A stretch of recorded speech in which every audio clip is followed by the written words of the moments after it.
One TV Patrol. Balik sa mga balita sa One TV Patrol. 9 million pesos water system project sa Barangay Dolores, Clarin, gikan ni Congressman Ando Waminal, gisugda na. Sa dili madugay, makaangko na o kagalingong tinubdan sa tubig mainom ang mga residente sa Barangay Dolores, Clarin, o sa kasikbit niining mga barangay usana ang Barangay Panay. Nagkanayon si Barangay Dolores Kapitan Fe Kalahat nga ang maong water system project may kantidad og 9 milyones pesos gikan sa pundo ni 2nd District Representative Sancho Fernando Ando Fuentes Huaminal. Napabarog na ang reservoir o powerhouse apan nadilatar ang pagdangat sa drilling machine bunga sa kadaghan niining giserbisyuhan. Ikalipay kaayo sa mga residente ang pagsugod sa pagdrill o pagkalot sa gitumong nga tinubdan sa tubig mainom sa rason nga napulo na katuig ang milabay nagantos ang mga residente pagkuha og supply sa tubig human gianod sa baha ang mga tubo gikan sa naandang supply sa tubig sa barangay Kanibungan Putol. Dakong pasalamat ni Kapitan Fe Kalahat sa paghatag og pagtagad ni Congressman Ando Waminal sa problema sa tinubdan sa tubig mainom sa mga residente sa Barangay Dolores ug Panay. Yes sir, kanang drilling machine dugay nagikina mo nang gipangandoy. Wow. Actually naay kuan diha ongoing project si Congressman Ando Waminal nga mao ang 9 million pesos nga gigahin niya para sa water system sa Barangay Dolores.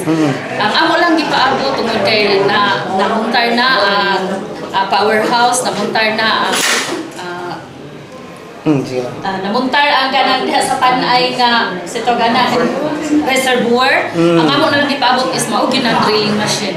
For the long time gyud namo na siya gipangandoy tungod kay wala gyud mi kanang amo gyud nga kaugalingon nga tinubdan sa source sa tubig. Apan sa pagkakaron dako jud kay nakong pasalamat tungod sa niabot na gyud ang among dugay na kain gipangandoy ang drilling machine na mao yung kalot unya sa source among tubig. Kay na-scan naman na siya sir, so nakita na nga naay tinubdan sa tubig mo na ang palit sa barangay ang maong yuta para dito mi magkuha og tinubdan sa tubig nga mao nya mapadagay-day namo sa tibuok katawhan sa Dolores. Og dili lang kay sa Dolores ang makapahimulos ana kun dili hantod na sab ang Barangay Panay.